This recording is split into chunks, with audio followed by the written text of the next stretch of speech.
Vous êtes-vous déjà demandé combien de fois, sans vous en rendre compte, vous avez fait quelque chose qui pourrait nuire à votre chat? Au fil des ans, après avoir traité des centaines de cas dans une clinique vétérinaire, nous avons observé des comportements que de nombreux propriétaires ne remarquent pas.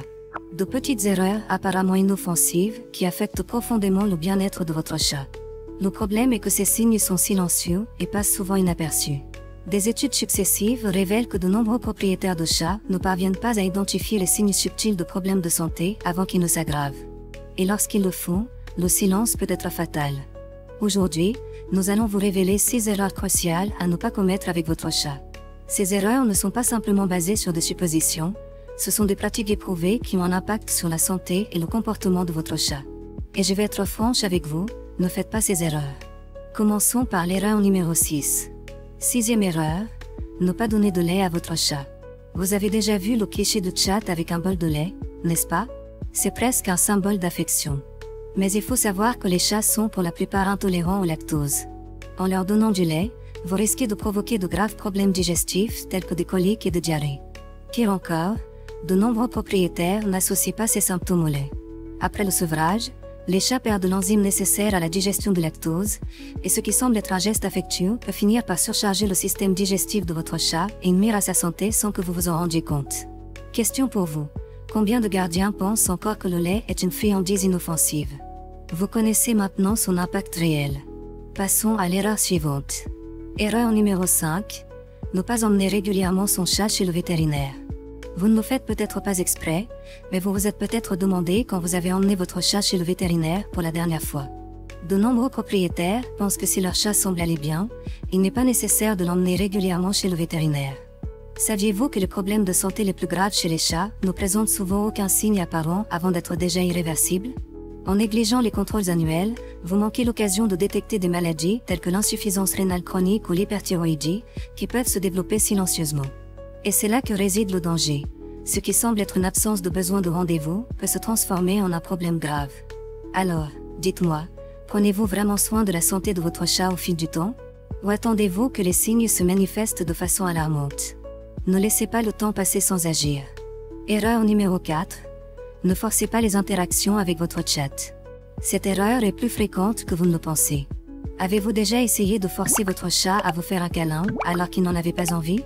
Les chats sont des animaux indépendants, et forcer une interaction peut leur être préjudiciable. Ils sont incroyablement sensibles à leur espace, et lorsque vous envahissez cette zone de confort, vous risquez de créer une association négative. Réfléchissez. Qu'est-ce que votre chat essaie de vous dire lorsqu'il s'éloigne? Parfois, il vous dit qu'il a besoin d'espace, et le fait de forcer l'affection peut perturber votre relation. Imaginez maintenant qu'il commence à vous associer à un moment d'inconfort. Voulez-vous vraiment cela? Mais attendez, car la prochaine erreur dont je vais vous parler va changer la façon dont vous envisagez votre relation avec votre chat. Erreur numéro 3. Ne pas punir votre chat. Lorsque votre chat fait quelque chose que vous n'aimez pas, comment réagissez-vous?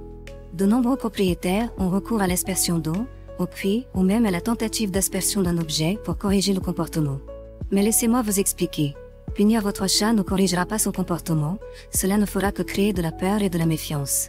La punition, au lieu d'enseigner le bon comportement, amènera votre chat à vous associer à la douleur et à l'inconfort, créant ainsi un cycle d'anxiété et de méfiance. Saviez-vous qu'en punissant votre chat, vous risquez de créer plus de problèmes que de solutions? Votre relation commence à s'effilocher et la confiance est rompue. Pire encore, le comportement indésirable peut se poursuivre parce que le chat ne comprend pas la raison de la punition. Quelle est la bonne façon d'éduquer votre chat? Au lieu de punir, la meilleure façon d'éduquer un chat est de lui donner une correction positive et de renforcer son comportement. Lorsqu'il fait quelque chose de bien, récompensez-le avec de l'affection, des friandises ou des jeux. Cela renforce le comportement souhaité et crée une association positive avec l'action. L'essentiel est de prévenir les mauvais comportements par des stimuli positifs et d'être patient. Les chats réagissent beaucoup mieux à l'affection et à la patience qu'à la peur. Question pour vous. Avez-vous essayé d'utiliser la correction positive avec votre chat? Comment s'est déroulée votre expérience? Réfléchissons Y avant de passer à l'erreur suivante. Et si vous avez déjà commis l'une de ces erreurs, partagez-la dans les commentaires. Apprenons ensemble. Erreur numéro 2. Ne pas retirer les griffes de votre chat. Imaginez maintenant que vous souhaitiez que la cohabitation avec votre chat soit paisible, sans griffures sur le canapé ou les rideaux. Vous entendez alors quelqu'un suggérer d'enlever les griffes de votre chat. Y avez-vous réfléchi? Ce que vous ne savez pas, c'est que cette pratique, appelée dégreffage, est une sorte de mutilation dont les conséquences sont beaucoup plus graves que vous ne le pensez. Lorsque l'on retire les griffes d'un chat, on ne se contente pas de lui couper les ongles, on détruit ses phalanges, c'est-à-dire ses doigts. Cela provoque des douleurs chroniques, des troubles du comportement et même des problèmes d'utilisation de la litière. Pire encore, les chats à qui l'on retire les griffes deviennent souvent plus agressifs. Et maintenant, préparez-vous, car l'erreur suivante vous amènera à reconsidérer toute la façon dont vous avez traité votre chat. Première erreur, ne pas écouter le silence de votre chat. C'est peut-être la plus importante de toutes. C'est l'erreur que vous ne vous rendez probablement pas compte que vous commettez. L'erreur qui, même sans parole, est l'une des plus graves. Vous n'écoutez pas le silence de votre chat. Les chats ne sont pas des animaux bruyants et ils n'expriment pas leurs besoins de la même manière que les autres animaux. Ils communiquent de façon subtile et le silence est souvent la façon de demander de l'aide ou d'exprimer leur malaise. Lorsque votre chat s'éloigne, ce n'est pas par caprice. Lorsqu'il reste silencieux pendant de longues périodes, sans vouloir interagir, il vous dit quelque chose. Êtes-vous vraiment à l'écoute de votre chat? Ou voyez-vous simplement un chat tranquille qui semble toujours aller bien? Posez-vous la question suivante. Savez-vous ce qui se cache derrière son silence? Les signes de douleur ou de peur sont beaucoup plus nombreux que vous ne le pensez. Au terme de tout ce que nous venons d'évoquer, il est important de réfléchir à une chose. Qu'est-ce que cela signifie vraiment de s'occuper d'un chat? Il ne s'agit pas seulement de le nourrir, de le choyer ou de le protéger physiquement. S'occuper d'un chat, c'est avant tout l'écouter, non seulement avec les oreilles, mais aussi avec les yeux, avec le cœur. Les chats ne parlent pas, mais ils ont un langage qui leur est propre. Un langage qui, lorsqu'on l'apprend, crée un lien profond.